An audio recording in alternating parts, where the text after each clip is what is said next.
tersentak hebat. Napasku memburu seolah oksigen di ruangan itu menipis. Keringat dingin membasahi pelipis dan punggungku. Tanganku gemetar meraba-raba sekeliling. Kursi kayu keras, dinding bambu, dan jeruji jendela. Tidak ada jurang, tidak ada pecahan kaca mobil, tidak ada darah. Aku masih di kamar tahanan Pak Lurah. Suasana masih hening, cahaya matahari pagi baru saja mengintip malu-malu. Aku menatap Brio yang melayang di dekat bahuku. Wajahnya tampak jenaka, menutup mulut menahan tawa kecil melihat reaksiku yang seperti orang linglung. Hihihi, Mami mimpi ya. Aku mengusap wajah kasar, mencoba membedakan mana ilusi dan mana realita. Mimpinya terasa begitu nyata. Rasa sakit benturan itu bahkan masih menyisakan ngilu imajiner di kepalaku. Iya nak, Mami bermimpi mengerikan sekali. Mami, mimpi kita dibawa mobil polisi, lalu kecelakaan masuk jurang. Rasanya sakit sekali. Apakah itu yang akan terjadi atau itu hanya bunga tidur karena Mami ketakutan? Brio berhenti tertawa. Wajah bulatnya berubah sendu. Dia terbang turun dan duduk di lututku, menatapku dengan mata bulatnya yang bersinar redup. Maafkan Brio, Mami. Itu bukan sekadar mimpi. Semalam, saat Mami tertidur, Brio mentransfer energi visual yang Brio dapatkan dari mega server Lauhul Mahfudz. Ternyata, kejadian itulah yang tertulis di baris kode selanjutnya untuk hidup Mami. Transfer energi? Iya, malaikat penjaga takdir melarang Brio mengucapkan berita buruk itu secara lisan. Lidahku dikunci jika ingin membocorkan musibah. Jadi, satu-satunya cara agar Mami siap mental adalah dengan membiarkan Mami merasakannya lewat simulasi mimpi tadi. Lututku lemas seketika. Jadi itu benar akan terjadi?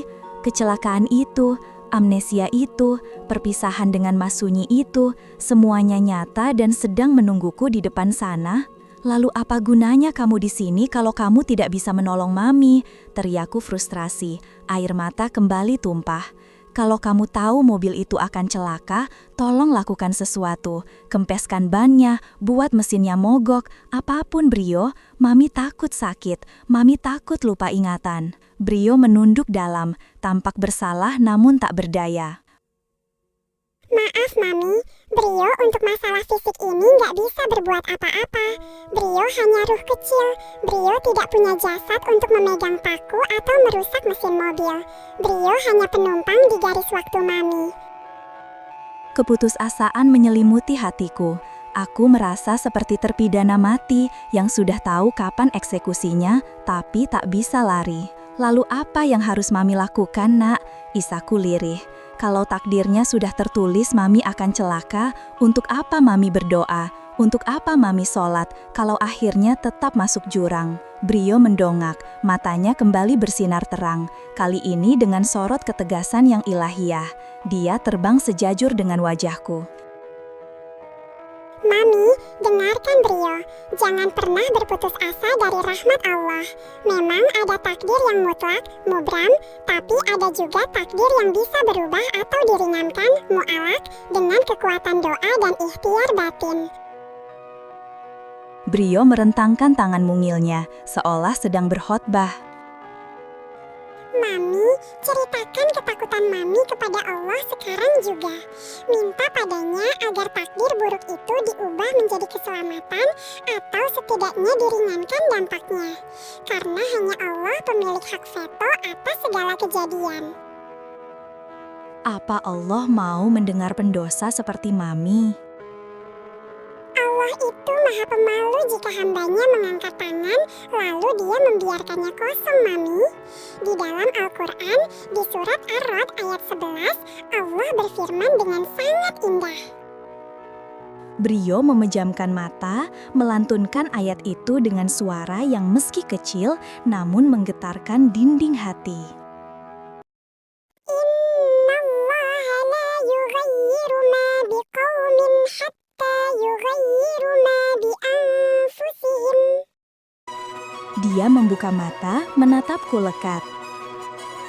Artinya, sesungguhnya Allah tidak akan mengubah keadaan suatu kaum sebelum mereka mengubah keadaan yang ada pada diri mereka sendiri. Aku terdiam meresapi kalimat itu. Maksudnya, tanyaku pelan. Ayat ini kuncinya, Mami. Allah tidak akan mengubah nasib Mami dari celaka menjadi selamat, dari hina menjadi mulia, sampai Mami mengubah apa yang ada di dalam diri Mami terlebih dahulu, Mami. Apa yang harus Mami ubah? Mami sudah bertaubat, Mami sudah sholat. Ubah keyakinan Mami. Ubah rasa takut Mami menjadi husnuzon, prasangka baik pada Allah. Ubah kepanikan Mami menjadi pasrah total, tawakal. Dan yang paling penting, ubah niat Mami.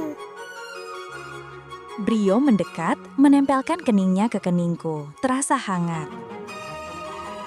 Kalau Mami naik mobil itu dengan niat aku takut mati, maka ketakutan itulah yang Mami dapat. Tapi kalau Mami mengubah keadaan hati Mami menjadi, ya Allah, aku ridha dengan apapun skenariomu, tapi hamba memohon perlindunganmu agar hamba masih punya kesempatan bertaubat dan menjadi ibu yang baik bagi anak ini kelak. Brio tersenyum. Maka saat itulah Mami mengubah keadaan diri sendiri. Dan saat hambanya berubah, Allah berjanji akan mengubah nasibnya. Mungkin kecelakaannya tetap terjadi karena itu sebab akibat fisika. Tapi Allah bisa mengirimkan pertolongan tak terduga. Mungkin Mami tidak akan terluka parah, atau mungkin amnesia itu justru cara Allah menghapus trauma masa lalu Mami tentang Mas Al. Aku tertegun. Penjelasan Brio menembus logikaku.